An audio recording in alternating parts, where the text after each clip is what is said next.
Assalamualaikum warahmatullahi taala wabarakatuh dan salam sejahtera. Saya Cikgu Hamidah Ghazali dari SMK St. Patrick. Hari ini kita akan belajar sejarah. Tingkatan 5, bab 8.1. Tajuknya pembentukan dasar ekonomi baru.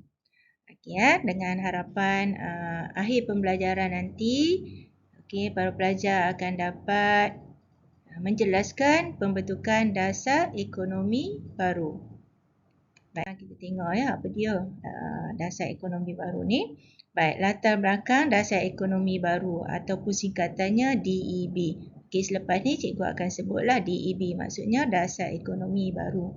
Dasar ekonomi baru ini bermula pada tahun 1970 hingga 1990.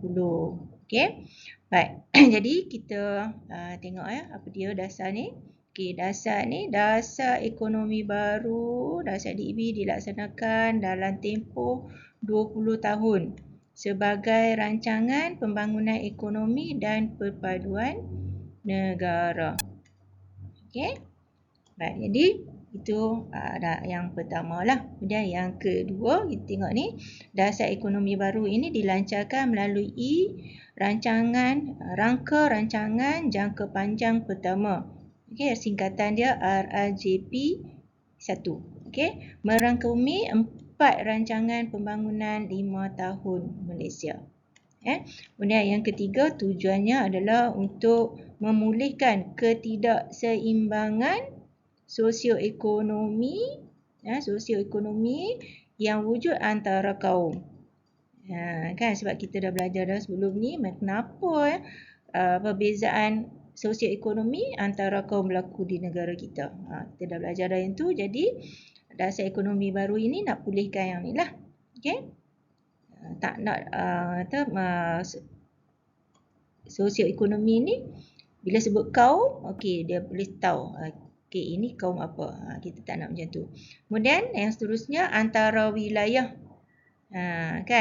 Antara wilayah. Kalau kita sebut ni wilayah pantai barat lebih maju, kemudian berbanding dengan pantai timur. Kemudian antara kawasan. Ada kawasan tertentu. Contoh kalau sebut kata Ipoh, maju ekonominya, Sebut Kuala Lumpur, maju ekonominya. Tapi kalau sebut Kota Baru, mundur, Jadi dasar ekonomi baru ini nak menyelesaikan yang ni lah. Yang ketiga ni. Baik, yang seterusnya kita tengok pula latar belakang pembentukan. Latar belakang tadi kita dah tengok dah, pembentukannya bermula tahun 1970. Dan ada majlis itu Majlis Perundingan Negara ataupun singkatannya MAPEN ditubuhkan. Kemudian MAPEN ini dianggotai oleh pelbagai lapisan masyarakat. Dianggotai oleh pelbagai lapisan masyarakat. Maksudnya ada yang kaya, yang senang, dan ada yang susah lah. Kemudian MAPEN adalah garis panduan bagi kerjasama antara kaum dan integrasi nasional. Antara kaum, integrasi nasional, kemudian bagi memupuk identiti kebangsaan dalam kalangan rakyat. Kemudian yang keempat, hasilnya dengan harapan terbentuk satu dasar dasar ekonomi negara yang dikenali sebagai dasar ekonomi baru. Kemudian yang kelima, beberapa pakar ekonomi dari dalam dan luar negara juga telah diamanahkan merancang dan juga merangka dasar berkenaan. Dan yang keenam, antara pakar yang terlibat kita tengok sini Dr. Rais Saliman, ini wakil Malaysia. Kemudian Dr. Jas Felland dari Norway. Kemudian Dr. Jack R. Parkinson. Ini dari Britain. Jadi kita tengok ni sebab tadi kita dah tengok wakil dalam dan luar negara. Kalau kamu tengok dekat slide ni, ini tengok ada akhbar berita harian pada tahun 70 tu. Kalau kamu tengok ni ejaan lama lah, kemakmuran untuk semua tu. Jadi DEB ni memang untuk kemakmuran semua kaum lah. Seterusnya kita tengok dasar ekonomi baru ni dengan lebih detail. Ya, okey. Yang pertama kita tengok strategi dia. Ya, matlamat dia lah. Yang sebenarnya kita nak tengok matlamatnya. Okey, matlamat DEB mencapai perpaduan dan kesejahteraan kaum. Kan? Ya, sebab apa?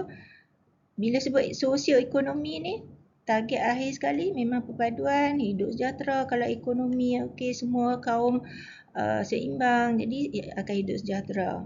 Kemudian perpaduan kaum tu maksudnya tiga-tiga kaum tu hidup dalam bersatu padu, kan? Okey, sama-sama menikmati kekayaan negara. Kemudian menggunakan strategi bersifat serampang dua mata. Okey, kita tengok nanti apa dia serampang dua mata tu. Ya, serampang dua mata. Ya. Baik, sekarang kita tengok yang pertama. Yang pertama, strategi yang pertama. Ya, membasmi kemiskinan. Membasmi kemiskinan. Cara dia dengan menambahkan pendapatan. Okey. Kemudian memperbanyakkan peluang pekerjaan. Okey. Pada rakyat tanpa mengira kaum. Ya, tanpa mengira kaum.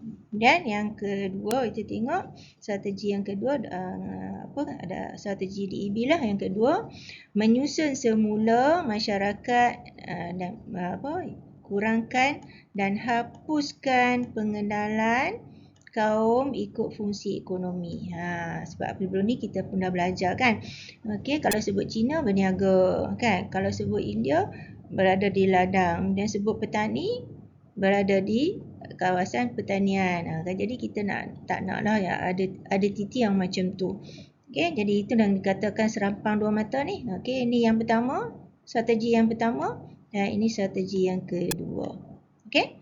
Baik, seterusnya kita tengok terdapat isu yang berkaitan dengan rancangan basmi kemiskinan tadi dan menyusun semula masyarakat semasa DEB dilancarkan.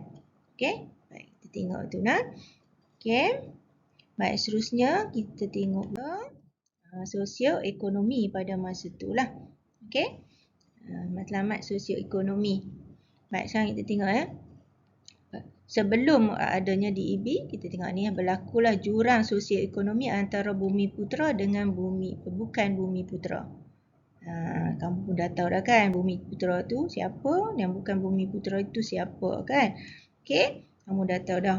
Sebab yang ni kita belajar ni sambung saja dari bab yang lain kan. Baik, seterusnya kita tengok jurang sosioekonomi antara pantai timur dengan pantai barat. Tadi cikgu dah sebut dah, pantai barat agak lebih maju. Okey, salah satu sebabnya adalah dasar kereta api. Kemudian dasar British dulu banyak membangunkan kawasan pantai barat. Okey, kemudian ladang getah ke ataupun kawasan pelumbungan pun memang banyak pantai barat. Okey, jadi pantai timur tu agak ketinggalan. Okey, jurang ekonomi pun bezalah. Baik, sekarang kita tengok yang ketiga. Okey, yang ketiga ni jurang sosioekonomi antara masyarakat desa dengan bandar. Kan? Okey, bandar kita tahu dari awal lagi memang ada sekolah, pendidikan, okey, prasarana, jalan raya ke ataupun jalan kereta api memang menghubungkan bandar-bandar utama. Okey, jadi di luar bandar ketinggalan lah. Okey. Kemudian yang seterusnya kita tengok yang keempat, jurang sosioekonomi antara negeri. Macam cikgu sebut tadi, pantai barat, bila sebut pantai barat, contoh macam Kuala Lumpur, Melaka, kan, sampai ke Johor, Negeri Sembilan, ya, Perak, kan, lebih maju berbanding dengan Pahang, okey, Pahang, Kelantan, Terengganu, itu yang membezakannya tu.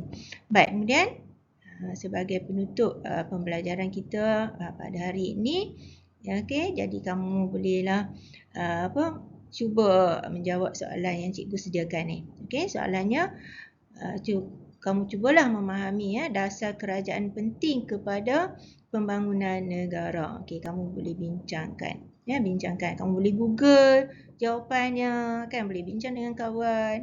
Okey. Baik, dan yang soalan yang kedua ialah DEB bertujuan membasmi kemiskinan dan menyusun semula masyarakat. Okey, buktikan. Kan? Kamu boleh Dalam buku teks pun ada buktikan ya. Okey. Jadi tapi zaman kamu ni paling mudah, kamu boleh Google. Kamu Google aja tajuk ni, mana keluarlah banyak tu kan. Okey, macam-macam dia punya jawapan ya, dan kamu boleh salin bagi nota kamu untuk menjawab soalan ini. Okey, cikgu berhenti dulu. Lain kali kita jumpa lagi. Bye bye.